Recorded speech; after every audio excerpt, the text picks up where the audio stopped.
नमस्कार मित्रांनो, तर तुमच्यासाठी आणखी एक व्हिडिओ घेऊन येतो आहे मी. पुन्हा एकदा सॉल्व्ड क्वेश्चन पेपर आहे सॉलिड मेकॅनिक्सची सेकंड इयरच्या मेकॅनिकलच्या स्टुडंटसाठी आणि शक्यतो युनिव्हर्सिटी ऑफ पुणेमधल्या. चला मग सुरू करूया. तर बघा मित्रांनो, इथे म्हटलं आहे त्यांनी मीटर लॉंग स्टील बार आहे. ओके, स्टीलचा बार आहे, 2 मीटर लॉंग आहे आणि त्याचं डायामीटर 40 mm आहे, पण पूर्ण 2 मीटरचं नाही आहे. For a length of 1 metre. Okay, म्हणजे 2 मीटरपैकी 1 मीटर लेंथपर्यंत डायामीटर 40 mm आहे. ओके, मग आपण तेवढं ड्रॉ करून घेऊ.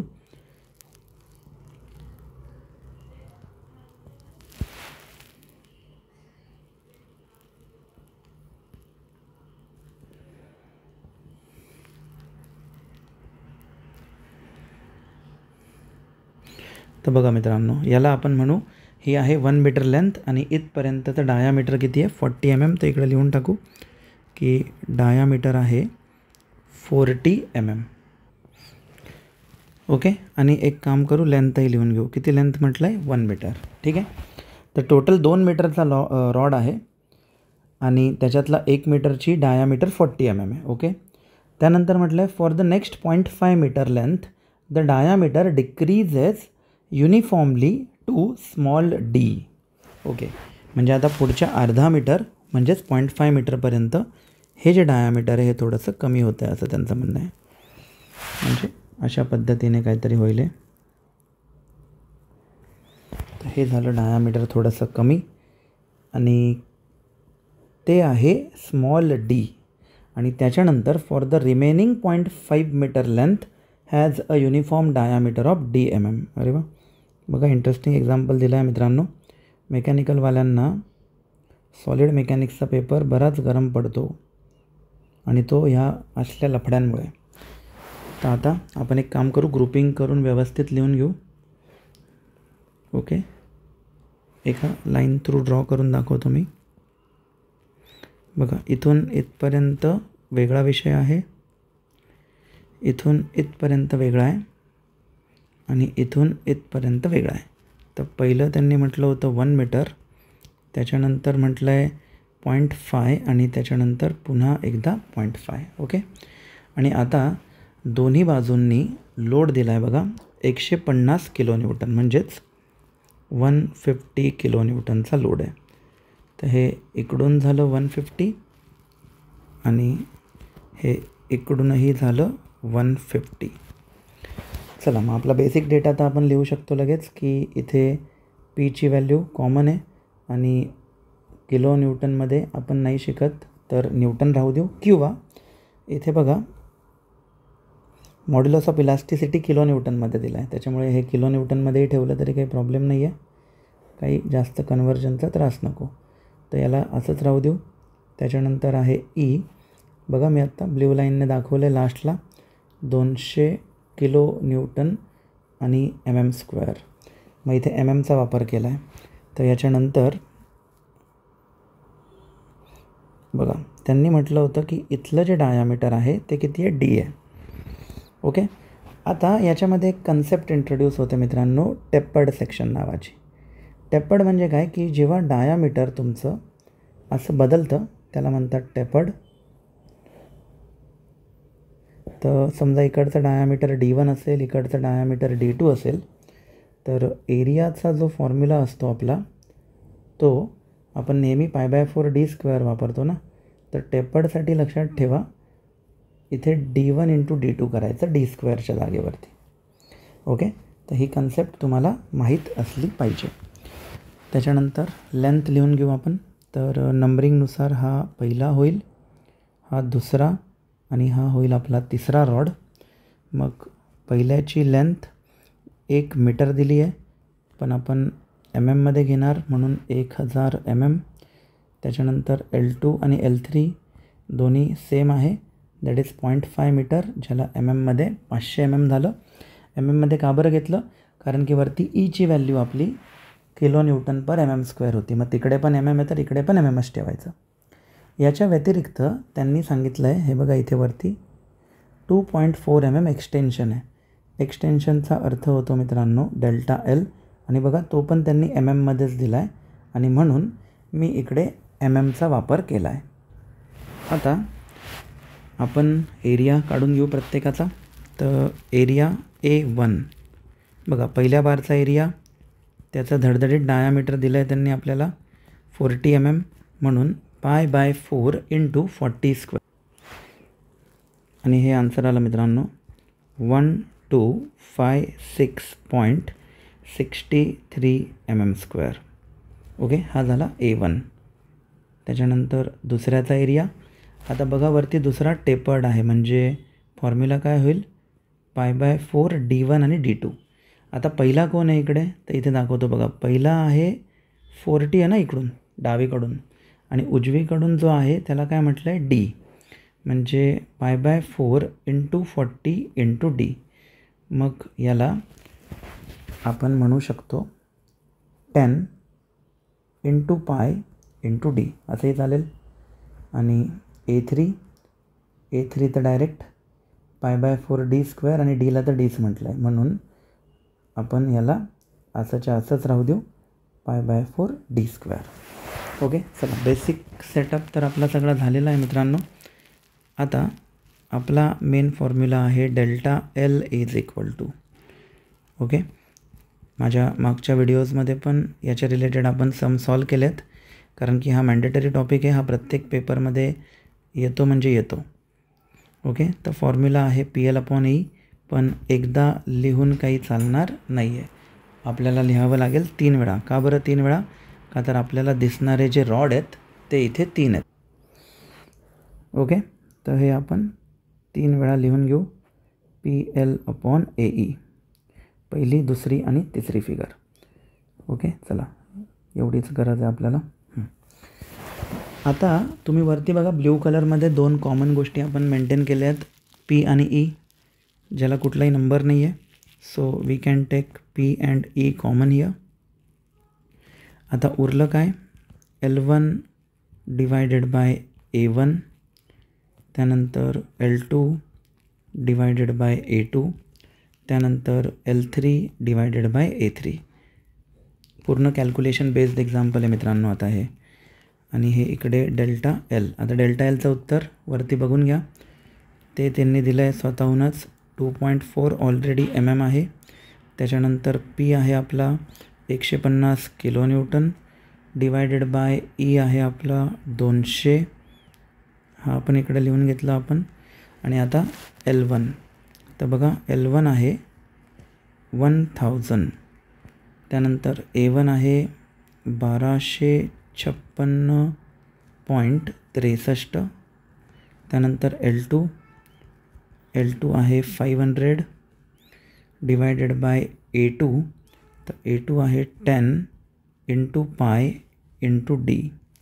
त्याच्यानंतर L3, तो पुन्हा एकदा आहे 500 आणि डिनॉमिनेटर आहे π × D²/4. π/4 आहे ना, तर त्या 4ला वरती लिहिता येतं. Okay, basic मॅथमॅटिक्सनुसार.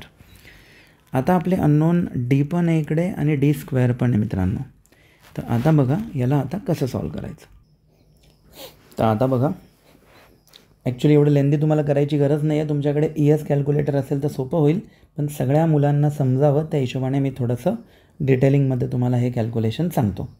तर सगळ्यात पहिले आपण काय करणार, तर बघा हा जो 200 आहे हा इकडे जाऊन मल्टिप्लाय होईल आणि नंतर 150 डिवाइड करेल, म्हणजे हे लिहिलं जाईल 200 × 2.4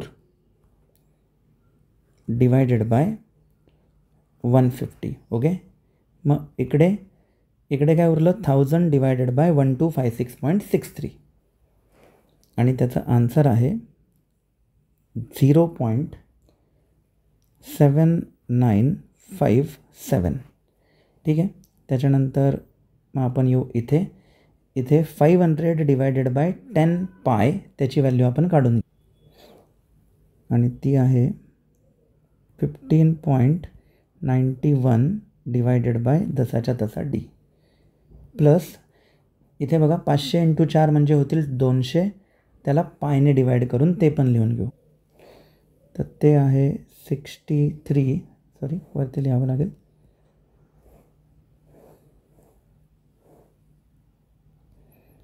63.66 डिवायडेड बाय डी स्क्वेअर. ठीक आहे. आता हा जो नंबर असेल पूर्ण, या नंबरमधून हा 0.7957 या साईडला येऊन मायनस होऊन जाईल. ओके, ते डायरेक्टली येतो मी. तर ते आन्सर आहे 2.4043. आणि आता इकडे काय उरलं, तर 15.91 divided by D plus 63.66 divided by D square. Okay. आणि आता हे बघा, हे मॅथमॅटिक्स तुम्हाला माहीत असेल, पण ज्यांना नाही माहिती त्यांच्यासाठी a/b प्लस c/d आपण केलं तर क्रॉस मल्टिप्लिकेशन करता येतं, LCMI काढू शकता तुम्हाला वाटलं तर. AD into BC divided by असतं BD. मग ती प्रोसिजर जर आपण इकडे केली तर हे होणार 2.4043 इज इक्वल टू 15.91 इंटू हा इकडचा डी स्क्वेअर इकडे प्लस 63.66 आणि इकडे डी मल्टिप्लाय करेल आणि डिनॉमिनेटरला दोघंही मल्टिप्लाय करायचं, त्यामुळे ते होईल डी क्यूब. चला, आपलं संपत आला मित्रांनो, झालं, मेन अचीव झालेलं आहे. मग हा डी क्यूब इकडे येईल तर हे होईल 2.4043 times D cube minus 15.91 D square minus 63.66 into D. Okay. आणि प्लस 0 इज इक्वल टू 0. हे प्लस 0 इज इक्वल टू 0 का बरं लिहिलं मी, कारण की कॅल्क्युलेटरमध्ये क्यूबिक इक्वेशन अशा फॉर्मॅटमध्ये ax³ plus bx² plus cx आणि एक नंबर असतो d इक्वल टू 0. तर आपल्याला त्या पद्धतीने कॅल्क्युलेटरमध्ये क्यूबिक फॉर्मॅटमध्ये टाकावं लागेल. म्हणजे आपण एच्या जागेवर टाकणार 2.4043, त्याच्यानंतर बीच्या जागेवर टाकणार 15.91 पण मायनसमध्ये, सीच्या जागेवर मायनसमध्ये 63.66 आणि नंबर नाही आहे तर त्याच्या जागेवर 0. आणि आपल्याला जे पॉझिटिव्ह उत्तरे येतील ते आता आपण लिहिणार. ओके. तर मित्रांनो, हे कॅल्सीमध्ये टाकल्यानंतर पहिलं उत्तर येतं आहे 9.42 mm. अजून एक उत्तर येतं आहे ते आहे 0 आणि अजून एक उत्तर येतं आहे ते आहे -2.80. याचा अर्थ याच्यातलं पॉझिटिव्ह उत्तर जे एकमात्र आलं आहे हे आहे तुमचं आन्सर. आणि आता तुम्ही एलिजिबल झाले किती मार्कांसाठी? 7 मार्क्ससाठी मित्रांनो. ओके. तर हा होता एक्झाम्पल नंबर 1, क्वेश्चन 1चा ए, क्वेश्चन पेपरमधला एक्झाम्पल. चला आपण जाऊ पुढच्या प्रश्नाकडे. तर मित्रांनो, एक छोटीशी अनाऊन्समेंट करून देतो पुढच्या क्वेश्चनच्या आधी. जे तुम्हाला स्क्रीनवरती दिसतं आहे, गौरव बुऱ्हाडेज GBSA या नावाने अँड्रॉईडवरती आपल्या क्लासचं ॲप्लिकेशन आहे, ज्याच्यावरती तुम्हाला रेकॉर्डेड कोर्स अवेलेबल आहे सॉलिड मेकॅनिक्सचा. ओके, रेकॉर्डेड कोर्स आहे. त्याच्यानंतर दुसरी गोष्ट, ऑनलाईन लाईव्ह लेक्चर बॅच पण चालू आहे माझी. इनसेमला अजून बरेच 10-15 दिवस बाकी आहेत. जर तुम्ही हा व्हिडिओ 26च्या आसपास बघत असाल तर, एकदमच आदल्या दिवशी बघत असाल तर मग थोडं डिफिकल्ट आहे. त्या केसमध्ये रेकॉर्डेड लेक्चरच तुमच्यासाठी ऑप्शन असेल. पण जर तुमच्याकडे 7-8 दिवस अजून इनसेमला बाकी आहे तर तुम्ही इंटरेस्टेड असाल तर ऑनलाईन बॅचलाही जॉईन होऊ शकतात. तुम्हाला याहीपेक्षा बेटर टीचिंग मिळेल आणि गॅरंटी मिळेल की मी तुमचं सगळं सिलेबस एकदम आरामशीर इनसेम आणि एंडसेमचं कंप्लीट करून देईल. आणि ज्या लोकांकडे आयफोन असेल तर त्यांच्यासाठी क्लास प्लस नावाचं ॲप त्यांना डाउनलोड करावं लागेल आणि त्याच्यामध्ये ऑर्गनायझेशन कोड म्हटलं तर HXCSO हा आपला ऑर्गनायझेशन कोड आहे. आणि याच्या व्यतिरिक्त काही अडचणी असतील तर तुम्ही मला पर्सनलीही टेक्स्ट करू शकता व्हॉट्सॲप थ्रू. तर हा आहे माझा कॉन्टॅक्ट नंबर. ओके. आणि हा व्हिडिओ आवडला असेल तर नक्कीच सबस्क्राईब करा, लाईक करा आणि तुमच्या फ्रेंड सर्कलमध्ये शेअर पण करा. चला मग आता आपण जाऊ पुढच्या एक्झाम्पलकडे चला. आता आपण बघू नेक्स्ट एक्झाम्पल. तर मित्रांनो, हा जो टॉपिक आहे याला म्हणतात ट्राय ॲक्शियल स्ट्रेस सिस्टम, थोडक्यात 3D म्हटलं तरी चालेल. तर मी इथे लिहून देतो तुम्हाला फॉर हिंट. आणि आत्ता ज्या पद्धतीने सांगितलं तर तुम्ही रेकॉर्डेड लेक्चर थ्रू जाताय. हां, त्याची फीज सांगायचं विसरलो. फक्त 349मध्ये तो कोर्स तुम्हाला अवेलेबल आहे पूर्ण इनसेमचा. तेवढं केलं तरी सफिशियंट आहे मित्रांनो, आउट ऑफ मार्कही पडू शकतील तुम्हाला. तर टॉपिक आहे ट्राय ॲक्शियल स्ट्रेस सिस्टम. आणि याच्यात त्यांनी म्हटलं आहे की एक ब्लॉक आहे ज्याचे डायमेन्शन आहे 360x80x160. ओके, मग आपण सगळ्यात पहिले हा ब्लॉक ड्रॉ करून घेऊ. तर 3D, जेव्हा पण तुम्हाला 3D गोष्टी दिसतील तेव्हा समजायचं की टॉपिकचं नाव ट्राय ॲक्शियल स्ट्रेस सिस्टीम असणार आहे.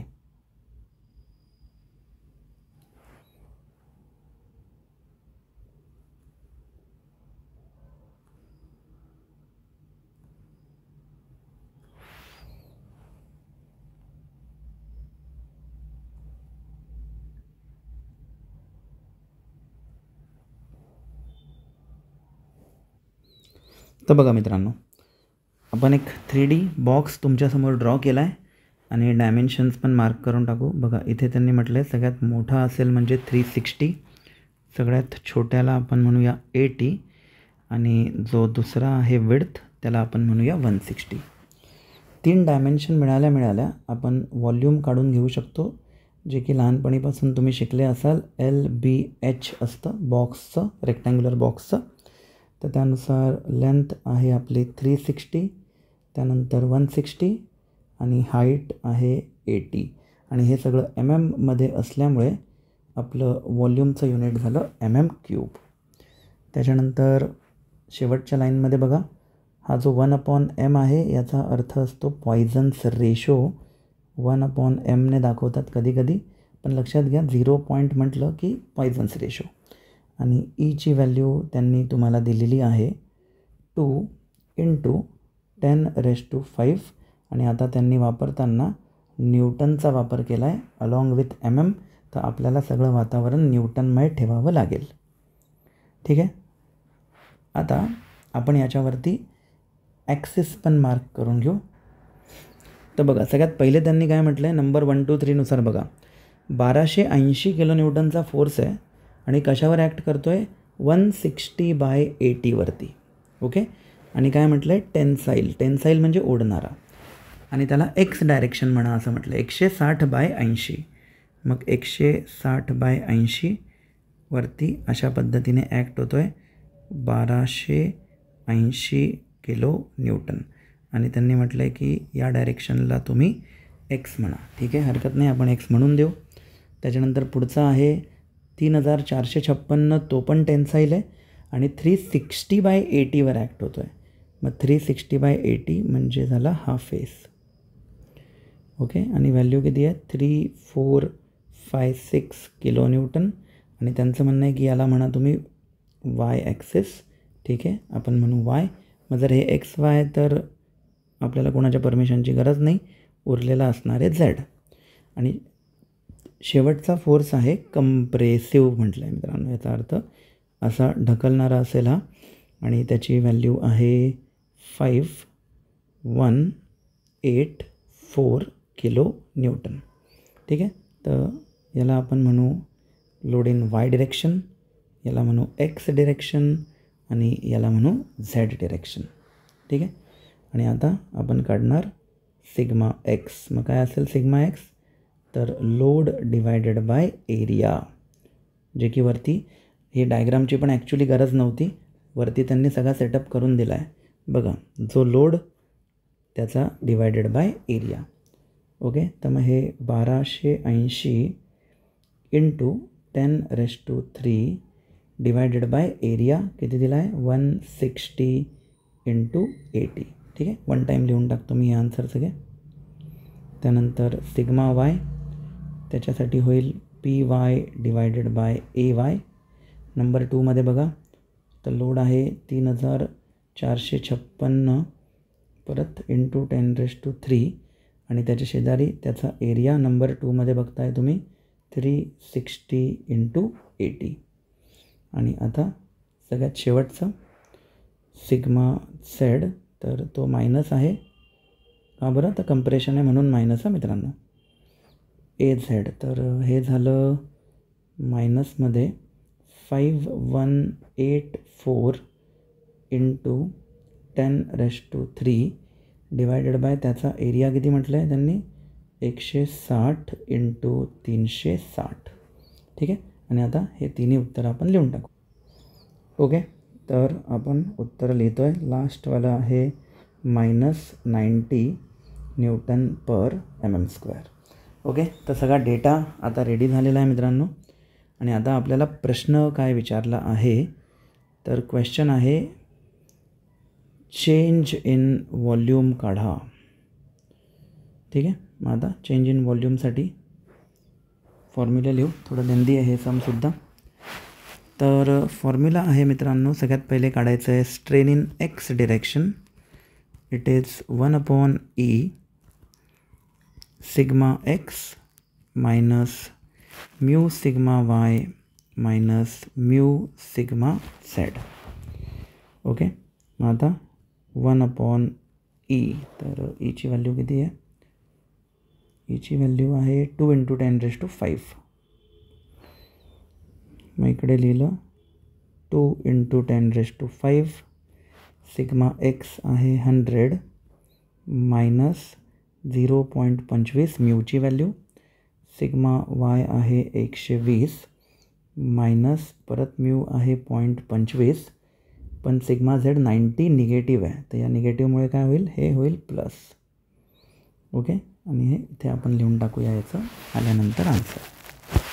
त्यानंतर EY. आता फॉर्म्युला कसा लिहायचा ते तर तुमच्या लक्षात आलं असेल. पहिले लिहिणार sigma Y mu sigma x आणि म्यू सिग्मा झेड. पुन्हा एकदा 2 × 10⁵. आता सिग्मा वाय पहिले घ्यायचा आहे, म्हणजे कोण, 120, मग 0.25.